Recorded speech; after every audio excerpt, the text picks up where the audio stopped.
Welcome to the Midland Money Mindset. This is a podcast that's all about getting your mind right when it comes to all things money. In every episode, we go deep with engaging guests who provide tangible takeaways and a whole lot of joy along the way. I hope you enjoy these conversations as much as I enjoyed having them. Let's dive into today's show.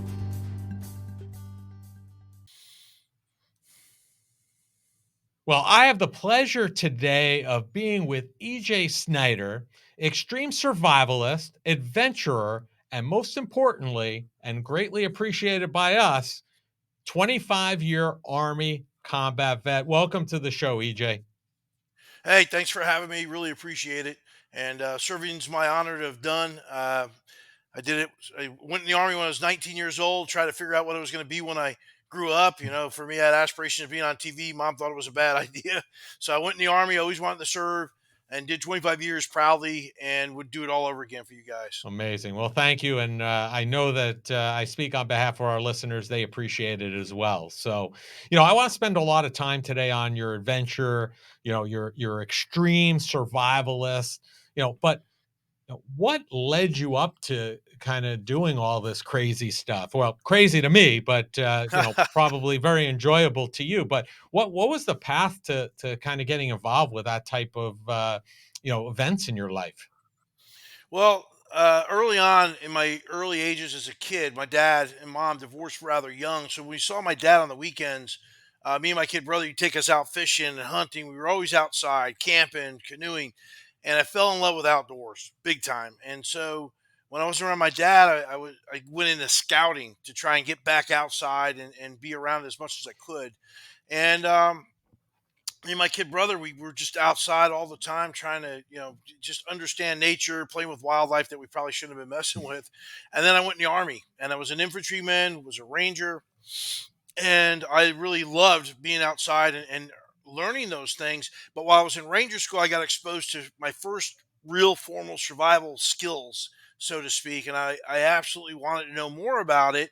And then, as I was a ranger instructor, they sent me off to the Army's survival school to learn how to survive behind enemy lines, which included wilderness survival, which I just gravitated to so quickly. It became a passion of mine, and I really just wanted to be the best survivalist I could be. It was, we're getting towards Y2K. Oh man, maybe the end of the world's coming. I just wanted to be the best survivalist I could to take care of myself and my loved ones. And I just kept practicing it. So as I got ready to get out of the Army, I actually started dabbling in TV a little bit before I retired. I was in Hawaii and it was kind of easy to do on the side as a kind of a hobby. And I was like, wow, now I'm really going to put myself on TV because I wanted to be on TV when I was 19. My mom Right. said that was a dumb idea. So here it's full circle. And long story short, I started messing around in TV. I was a big fan of Survivor. So I had applied to Survivor like 15 times. And so my name was floating around the casting world quite a bit. And I was actually working my first 4 years out of the Army as a survival instructor for the Special Warfare Center at Fort Bragg. And while I was there, I was doing small shows on the side for TV, and Discovery Channel found me and they recruited me for a show, Dual Survival. So I went and tried out. I was going up against four other guys. I wound up coming in second place. They picked Joe Tedai up and they said, EJ, we really like you. So we got something for you, we think, down the road. So I said, yeah, I heard that before. And so about 6 months later, they called me up and they said, hey, we got this very extreme survival show. We think you're perfect for it. You can come out here, and since you got a little background in TV, both behind the camera and in front of the camera, you can help us. You can help us build this pilot episode, and you can advise and produce in the field. And so, next thing I know, I find myself buck naked in the middle of Africa with a strange woman I don't even know, and one tool each, a knife and a pot, was our choice tools. And we were safaring in Africa for 21 days without a stitch of clothing, no supplies, no help. And we had to survive 21 days. And so I was the first one ever to do it exactly 11 years ago. As of this podcast, I was extracting. And it was quite an honor. I'd never been to Africa before. It tested me to the limits of my ability, and I got addicted to it, obviously. So, Amazing. Well, at least thank God you survived Y2K, so that was a big win under your belt right then and oh there. But yeah, yeah, bes- natural bes- survivor. yeah, besides surviving that, I mean, was your appearance on Naked and Afraid, was that practically speaking, the first time that you actually had to put those survival skills to work rather than learning what you learned in the classroom? Was that your first real experience doing that? And as you mentioned that, I think back on those things, and I mean, I've had little events over my life that you could consider survival, a challenge that popped up, getting lost in the woods and figuring a way out of it, even as a young kid. But to really put those skills to the test and show everybody what I'm teaching you really works, that was really my first opportunity to do that. I mean, I've been teaching this stuff for a long time, and would go out and test myself alone, but not with that a little bit of a safety net of a film crew to really go that extreme. And so, yeah, that was probably the first time I really got to be in a situation where it was pretty dire. That's amazing. I mentioned to you before we started recording, my wife watches the show often, and I think both of us have probably so many questions regarding the show. But Yeah, there's what is one thing, if you had to say, what is one thing you wish the audience knew about the show that maybe is not really, common knowledge about the show? Yeah, a lot of times I would say a couple things. One, a lot of people always say, "Oh, it's scripted, it's produced, it's this, it's that." Naked and Afraid and Alone, in terms of real survival shows, are probably the most realistic challenge out there. That's not even not scripted. Maybe there's some events where you got to get two people into the scenario and you got to get them to meet, and then you're getting them out of there. That maybe there's a little bit more production involvement. But once you're in the box, so to speak, you're in it. And the thing I would love is that the audience could actually be in that camp with us for 24/7. Because in a 21-day challenge, for instance, and we have longer ones called XLs, Right. you're going to be there and we're getting filmed for 509 hours. You're only getting 43 minutes of a snapshot of what really happened. And so you hear it all the time. Oh, you didn't eat very much. You didn't do very well. You didn't do that. You didn't do this. You hear the whole chatter out there on the internet, and it can get a little frustrating because you're signing an NDA. You can only say so much. And are we eating like we would at home? Most of the time, not really, unless you're with Matt Wright, who's a really good hunter. So you're eating better than normal. Uh, but it's you do get some meals. You see me catch a fish, and they're like, "Oh, you only ate one fish." It's like, well, I think production thinks the audience is smart enough to realize we're probably catching more than just one fish over the time. But unfortunately, some people believe what they see on TV, that's it, and that's what it Right. is. And so for me, I would love for the audience to really come for a full ride with us. I wish there was a way they could maybe Uncut stream it like, version. The uncut yeah, like version. Big Yeah. Brother does. They do that 24-hour live thing. That would be interesting, I think. But yeah, for the audience to understand that it's very real. You really put yourself in harm's way out there, and you really put your body through a lot. Yeah, and while you're out there, I mean, are you aware that the crew is around you, or are you so laser focused on survival that it's almost like out of sight, out of mind, kind of? Yeah, for me, I don't ever worry about the camera crew. They're there. We have cameras set up in the camp. Maybe your first time out there, you're more aware of them than others. But the job I had prior to going out there, I was always around cameras, so it just didn't really, we filmed everything, so it wasn't like, eh. And I know the camera crew's there, and I have good camera awareness, but I'm doing what I got to do. And a lot of people go out there and they worry about the edit. Oh my God, my edit, especially people that have been on a few times. And I'm like, I don't worry about the edit. The TV just happens around me. I'm out here to survive and do a job. And so I just let the TV happen. And, I feel bad for the camera crews after a while because they're the ones having to look at us naked. Yeah, For yeah. me, it's just another day. And so what's great about it is they want to make good TV, so they never get in the way. They understand the filming of it because most of the camera guys and audio guys, and even the producers, we've had around for years, Hmm. and they're just as much an adrenaline junkie as us, and they want to get out there and catch those shots, and they put themselves in a little bit of danger. I remember having a guy filming me, and I got worried about him. I was like, hey. you're about to step on a snake. Right. Stop. And so So you there's gave him a another heads up. inside little story for you. I mean, based upon your, your learning and the trainings that you've been through, right? Is it a huge benefit to being out there with somebody else? Is that, not even from the strength and that piece, but Yeah, just the social aspect of having yeah, something or somebody around with you? I would imagine that's a huge morale and just right. boost to, creating your ability to survive over being just completely Yeah. alone by yourself, no? Now I can sum that up. There's two foods of thought on that. I've done both. I've done a total of 39 days, I believe, alone on the show at different periods. Wow. One of the episodes I did was a 3 week episode in the Balkan Mountains of Bulgaria, and it was called Naked Afraid Alone before they called it Solo. And so, what I'll say to that is, one, I'm very good at being alone. I'm very good with myself, being in solitude. I find it very rewarding, very liberating at times. But there's a lot of benefit to having a partner too, Right. someone to cut the work with, equal share duties, help keep the fire going. When it's all on you by yourself, there's a lot of work. Mhm. And so there's benefits to both, I feel, but the companionship part is a real big one. Someone to talk to, and that this is where I learned it most.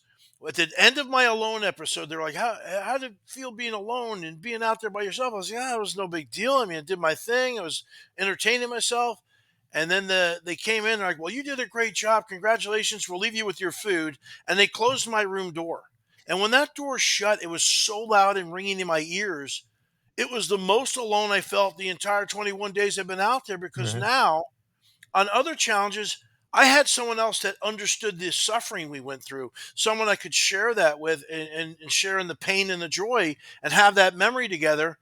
I didn't have anybody to share my story with. And now I got to eat all this food by myself. I felt the most alone in my life I ever did was in that one moment. So there's a lot of give and take on both, but you're right. Sure. Having someone to talk to makes the nights when they're cold and you're sitting in the fire or you're getting rained on, that makes it a little better. Great perspective. Great perspective. So, what fueled your interest? Because I know you're really interested in strength training and self defense. I know those are two passions of yours. What kind of fueled that for you?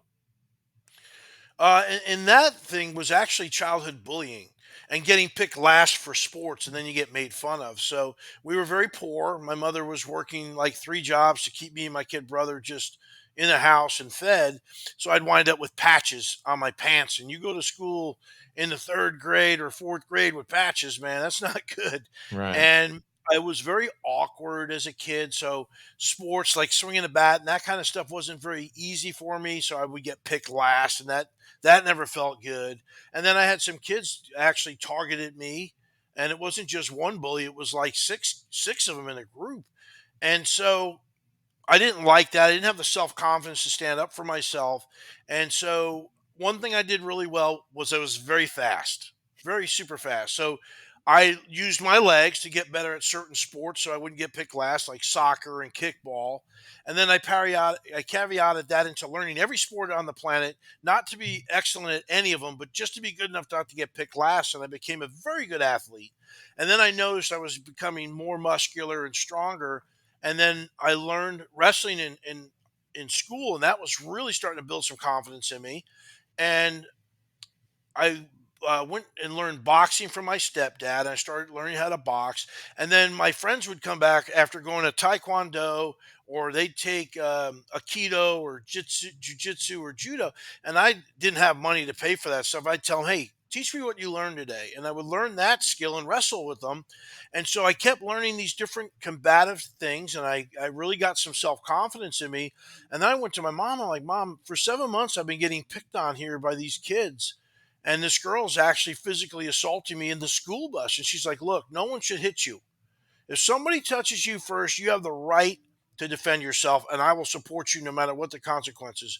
And that was like the Rocky song echoed in my head. And I was like, "Yeah." Uh-huh. And I went to school the next day, and I didn't go there looking for the fight.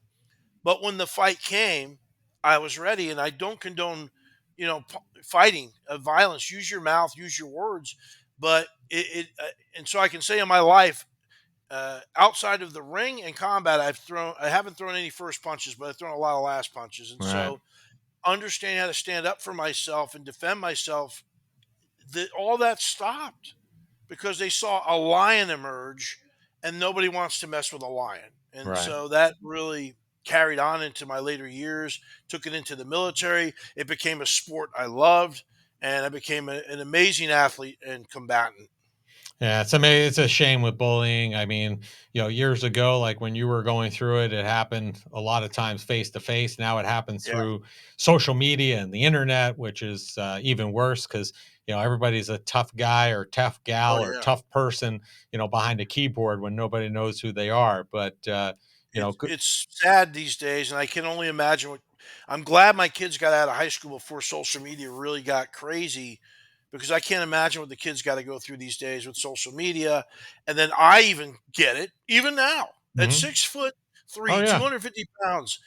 Like you said, the keyboard warrior, the troll who has a faceless avatar and a fictitious name. And I tell him, look, you say that comment, and if would you say that to my face? You probably shouldn't say it, yep, honestly. yeah. And so, yeah, it's really I'm bad with you. out there. Listen, as you see above my head right here, that is a menorah. I'm Jewish, Ah, for yes, Hanukkah, and it's a Jonah the whale, which I happen to have gotten in South Africa while I was there. wonderful.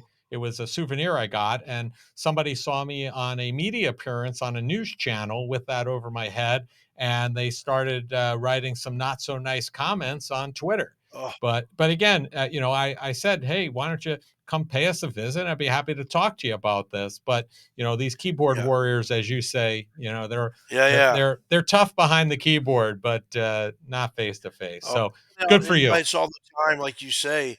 And some of my best friends I've met actually was through dialogue on here on our social medias. And I get them over on Messenger, and we have a discussion, and then we wind up becoming like the closest friends, Right. which is crazy. There you go. There you go. So again, thank you for your service. As a 25-year retired Army combat vet, who I believe you were awarded with 2 Bronze Stars, right? Yeah. What did your time in the military? What did that teach you? What was your takeaway there? A lot of resiliency, a lot of patience, and understanding, like in leadership. I mean, I've always been a natural leader, and when I went in there, it fine tuned those skills. Being with all different walks of life, people from all kinds of different backgrounds, and I led with passion. I led with my heart. I wore everything on my sleeve. When I was upset, you knew it. When I was excited for you, you knew it, and I led from the front and by example. And I wanted to be the best warrior and leader for those I led, to make sure everyone made it home. And it really taught me to be resilient in tough times, that they're not going to last. And then to always remember there's always one more thing you can do in a bad situation, whether you're dealing with a soldier having a marital issue, or he's having a financial situation going on, or you're in battle and things look grim. That if you put your faith in whoever your God is, and you pray and you just know and have that confidence in yourself that, in every bad situation, something or someone has to rise to the top to take control of it. So I learned, like I said, resiliency, mental toughness, patience, and how to be a critical leader when the chips are really down. Yeah, I can imagine. I can imagine. And that all probably helped you well, I would say definitely helped you in your survival skills and your adventure, skills as well, for sure. Yeah. So I've often said that the entrepreneurial path that someone takes is, fascinating. I think it's incredibly fascinating how people end up doing what they do, end up where they are. And in my research, I learned that there's a blade community, right? How Oh, did yeah. you turn your passion for knives into a venture? How did that happen? Uh, I've always been a knife nut, I guess, for lack of a better word, since I was a kid. In my family, when your dad hands you that folding buck knife, that hunting knife, it's like you made it.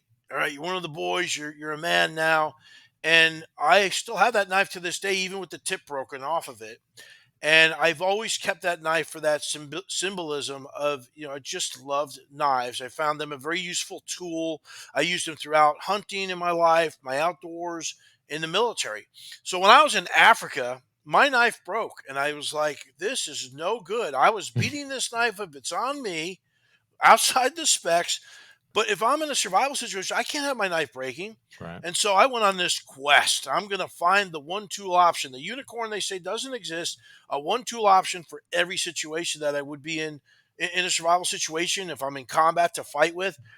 And it did. I found a lot of great ones, but it didn't exist. And so I found a company, and I carried this one knife for a long time. And while I was at the Blade Show with my friend Todd Hunt, he had this thing called an M18, kind of like a crazy meat cleaver.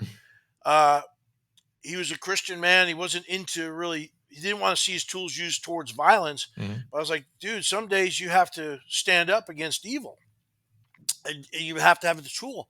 And I had a design he didn't want to do, and I found somebody in Tops Knives that really believed in me. And they were former soldiers, and they were like, "Hey, we want to do a knife with you." And I was like, "Okay, great. Here." And I pulled a napkin out and I drew this thing out and I gave it to him. He's like, "Well, let me see if my master knife guy can do this." He's like, "Yeah, I think I could do that." And they built this knife for me called the SXB, the Skull Crusher Extreme Blade, which was a throwback to a modern day Bowie knife. And ever since then, I've been in the knife community since probably 2013 officially. I go to these blade shows in Atlanta, Georgia. They have one right now going on, or just went on in Texas, and they got one out west. And it's the largest knife shows in the world. And all these Vikings come together and we brotherhood. We show each other our knives. And I find knives more interesting than guns because I'm a military guy. I've got guns, but Sure.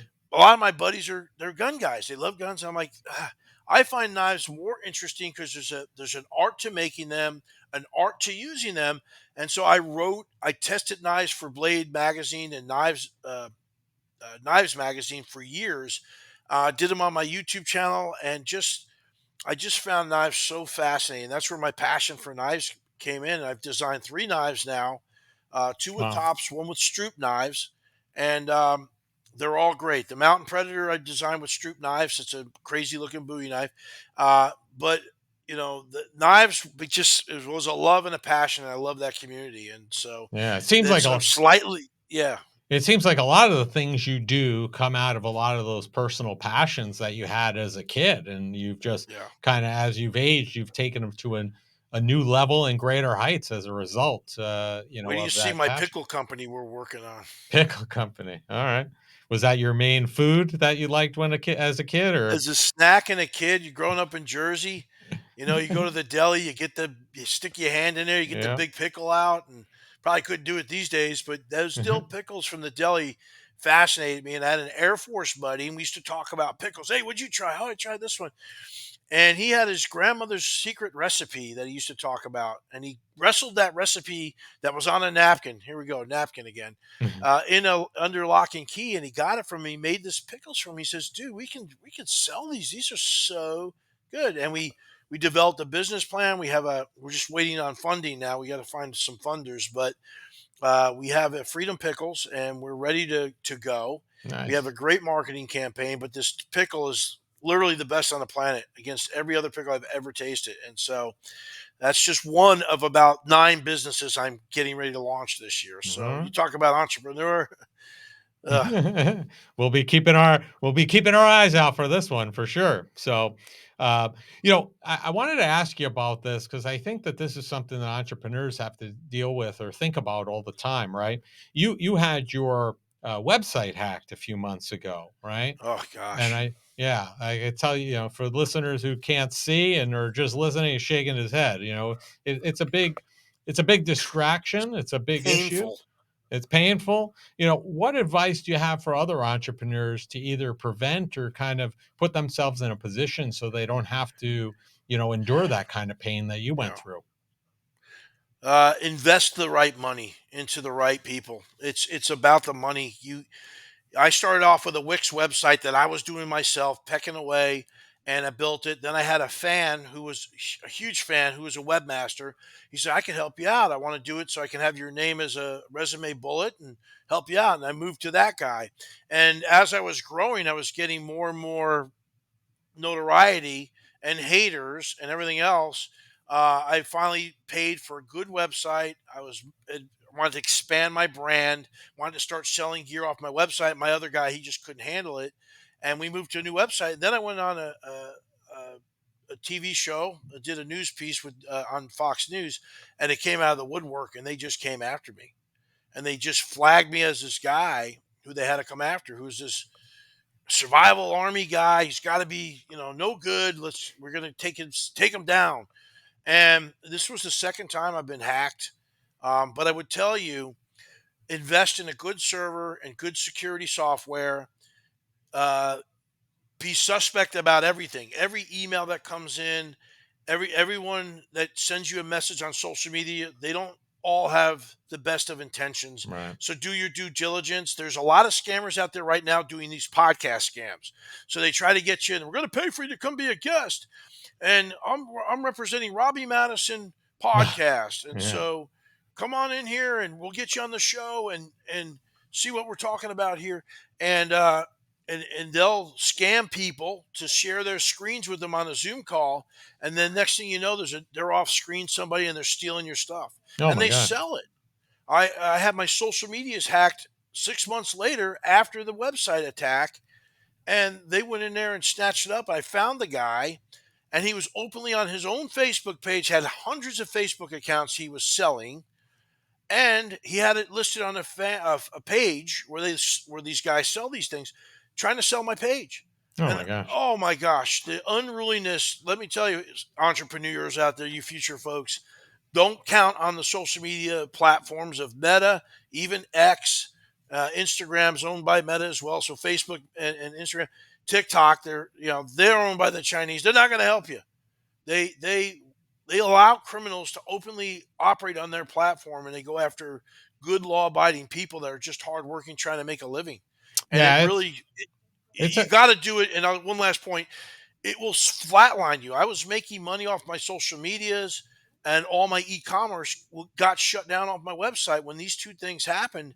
It almost killed my business in 2023. It almost destroyed me. They almost came through, but it was resiliency that won out in the end. There you go. Yeah, it's tough because in one regard you're like, hey, maybe I'll just not be on there, right? So I don't have these issues.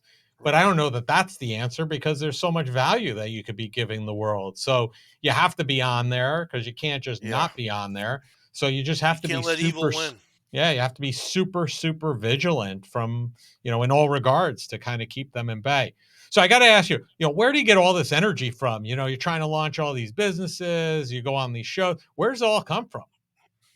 I wish I knew. I've been this way my whole life. I'm not like you would say hyperactive or anything. I think I've got a little bit ADHD going on because it's like I'm all over the place sometimes. But I'm just focused. I'm sucking the bone marrow out of life. I love living. I'm 58 years old, and I am living proof that if you have a dream in your life, you can obtain that dream in whatever way that looks for you. Did I make it as an A-list movie star? Not yet, but I've been on TV. It was a goal of mine. I told you from when I was very young, I wanted to be on TV. Well, I made it, but it became a different platform for me to get these messages out, like here on these podcasts about mindset, staying positive, overcoming challenges no matter what. It's I just don't know what I would do if I just didn't have things going on in my life, because I like to stay busy. I like to get out, work out, hike. I got my dog I keep working with, but I had a successful military career of 25 years. I'm coming up on 20 years doing TV stuff, which Right. is crazy. It'll be 2026. It'll be 20 years. Um, and I've been successful with my own business on the side, teaching survival and doing these other things. And now it's like I need a third career to close it up. So now I want to start a bunch of businesses, but more or less I'm doing them because they're passion projects I've had for a few years. But two, some of them I'm helping veterans. A lot of them I'm helping other veterans, and I'm That's great. partnering with other veterans to help them see their dreams come true. I'm just advising. I'm kind of in the background, but as a part owner for a lot of them.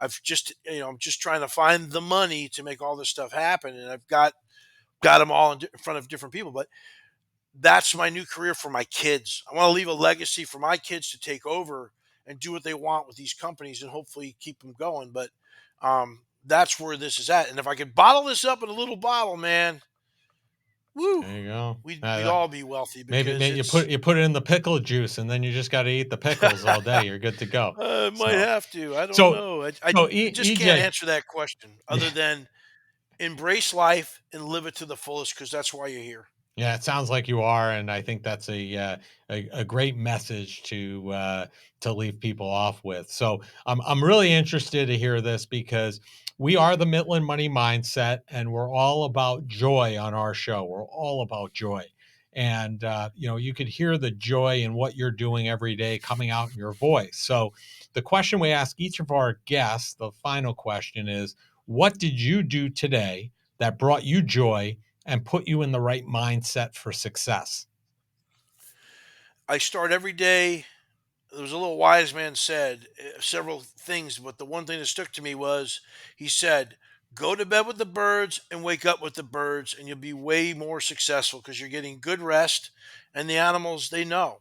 And so I got up in the morning, like I start every day with the sun, and I pray and I meditate and I, say my little mantras and my affirmations to make sure I set the day. And my dog was out there with me, and he's out there, my best friend, and that really sets my tone for the day because I know everything else will be okay because I've started off and it's just smoking good because it's like Amazing. today great things are going to come my way. Thank you, thank you, thank you. I accept this with an open heart and a grateful spirit. No harm to self, no harm to others. God, thank you. Amen. And Amazing. so that's how I end it all. And here I am on my day. Thanks for sharing that, EJ. And listen, I really appreciate you coming on. We're going to have all of your information, how people can contact you in our show notes. But really quick, if people want to learn more about you, connect with you, maybe fund the pickle business, who Oh, knows? come on. If they want to touch base with you, what's the easiest and best way for them to reach out to you? Just go to ejsnyder.com. That's www.ejsny, like the pretzel, der.com. And all my social media links are up on the top. Our website's being relaunched on March 12th. So it's going to look a little different. So you go in there now, you can still find me, but we're cleaning it up. It's going to be amazing. So I'm really excited for that new website at ejsnyder.com.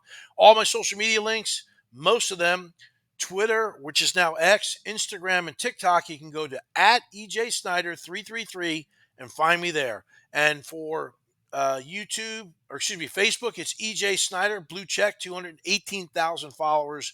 Follow me there. Don't go to my personal page. I don't check in there. And then lastly, with my YouTube channel, it is Survive with EJ. If you go to any of those places, that's where you'll be able to get a hold of me, find me, and see everything going on because I'm the king of the 1 minute tips, tricks, and hacks for survival stuff. So, Great. Well, everybody go check them out. I appreciate you spending your time with us, EJ. It's been a pleasure. Great conversation, and enjoy the rest of your day.